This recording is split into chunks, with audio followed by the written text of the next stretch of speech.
Hello there, ladies and gentlemen, Sigvald here, welcome back to another video. So we're gonna take a look at some solid fights from the secondary account, and we're going to start off with a cleanup against Boss Flash. This is by far not the most efficient way to using the League of Anarchy to clean up a Boss Flash with not much health. But to be honest, I didn't really have many options, and I was kind of out of themes at that point. So League of Anarchy to clear a few mil health Flash is going to be sadly it. In Fire Heroics, I think the answer to Flash will be... I mean, for the pay to win, you can use Raven plus Implant Sacrament. You don't really need that special one. And for the free-to-play side of things, I think you're going to have to use percentage health damage, as in Deathstroke or Implant Sacrament first, and then clear up when it's lower on health with League of Anarchy. But yeah, we'll see how it goes when we get there. He's still having small amounts of health at this point. Moving up to the next one, we're going to have the Batman Ninja team. They are going to fight Wonder Woman, and this is kind of my go-to for this boss. This is what I have been using to clear her out, and it's working quite nicely.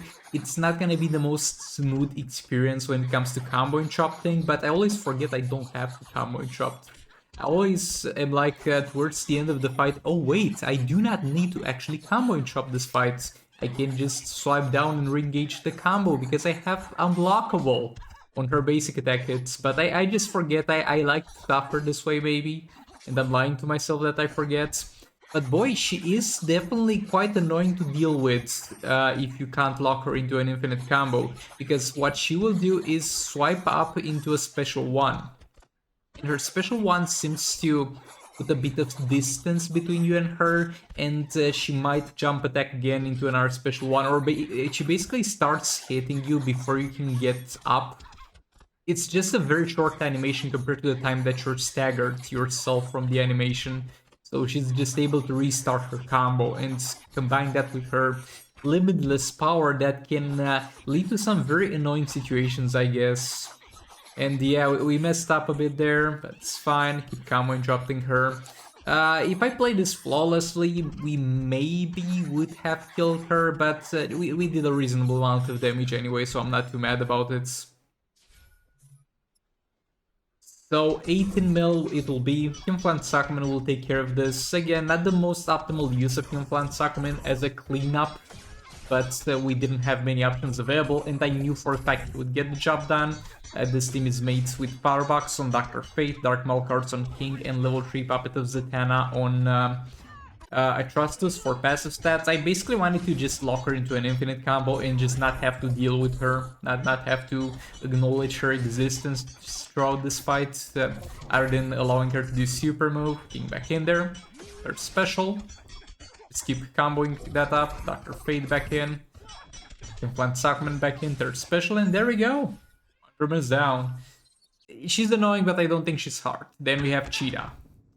Amazing rewards, as usual. Now for this team, I think I'm gonna try to do better with this one, and I might release a separate video on it tomorrow. But the thing is, with Silver Banshee plus Puppet of Zatanna, you can't really have a great time out of that, because there's gonna be 5 debuffs that you can inflict with Puppet of Zatanna, right? And all the 5 debuffs need to be active at all times. Now, there's a little bit of a problem, because even if you get to 5 debuffs, the Revenge is going to by default break one of the debuffs when using her third special, because one of the debuffs is going to be abilities disabled, like all of them. And while that helps her out a ton with the damage, it's going to make her get to 0 power immediately after. But using Raven here and adding her Darkness to the mix, it's going to be a 6 debuffs. So as long as we're able to keep up 4 debuffs from the Puppet of Zatanna and Raven's they are negative effects, by the way, not debuffs. I just messed this up because the game made absolutely no difference between one or another until we had the Puppet of Zatanna. But yeah, here Raven died, which is why this is not the ideal fight to kind of showcase and test this team out, because Raven died early. But we can basically just spam third special to our Banshee, and a lot of times when we get also the debuff that disables all specials, we're going to just destroy her. Darkness has expired, sadly. I'm just gonna keep spamming this, but There's simply not gonna be much to be done here. And now as a comparison, you're gonna see how much of a difference it makes to have Sarabenchi alone trying to stack this. So third special. I messed up a bit. Power Girl back in there. I'm chopped actually. That surprised me as well. Third special, no, absolutely no damage on that third special, by the way. Special 1. Special 1, here we're just spamming specials. We're doing the special 1 as often and as fast as we can, basically. There's absolutely no way to be stacking those specials faster.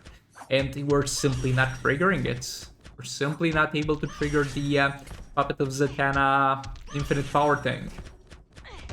And I think it might not even count the disables that Sarabenchi inflicts herself to an extent, or maybe we just didn't have the 5 of them. And we're getting crazy unlucky with applying them. But yeah, there's definitely a lot more to look into. Look, finally we got it. It does take the disables into account. Third special and they're gone because I removed all the disables. Yeah, that's why it doesn't work alone. But Raven is definitely a fight that I'm looking forward to getting deeper into in like future fights. And we still did a reasonable amount of damage in the time that we had at our disposal. I really think this thing can reach some impressive amounts of damage. But yeah, for now, this will have to sadly do.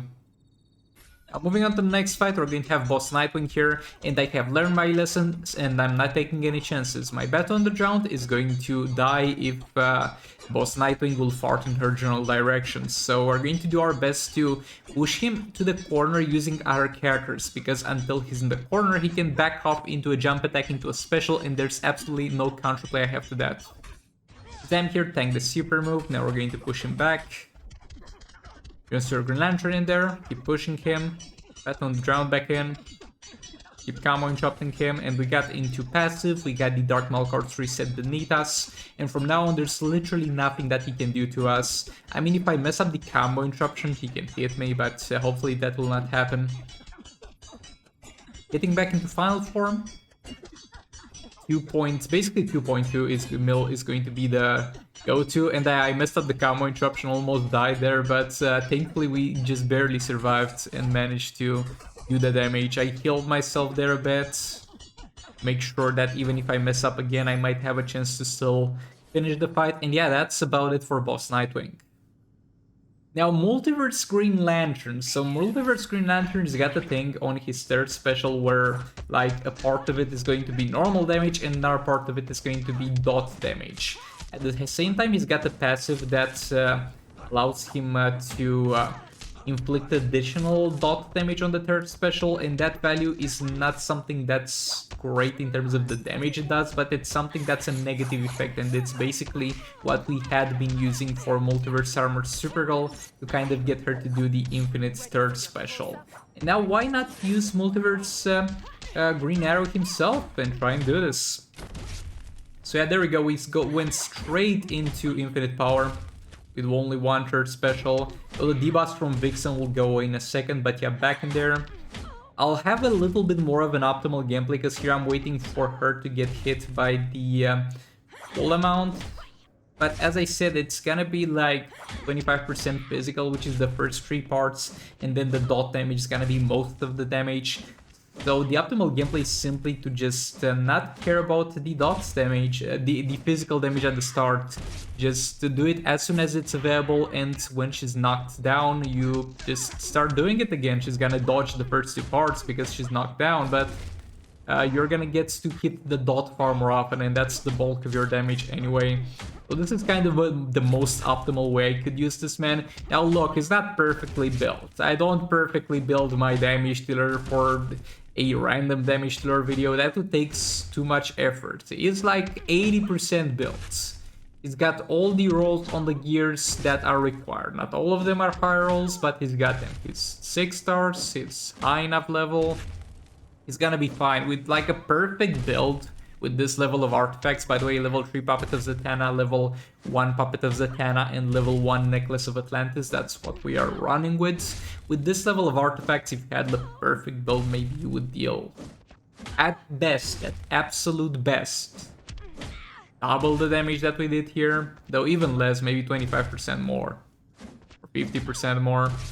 But yeah, it doesn't really get better than this, and it kind of sucks. I think out of all the fights we have tried to do the Infinite Puppet of Zatanna combo with, even though he can reliably hold it up, he has literally no problem holding it up. He's kind of the weakest performing ones. Also, I tried Batman. And I tried to use classic Team Batman with the special 2, and that was so much worse actually. That was so bad that I didn't even show it.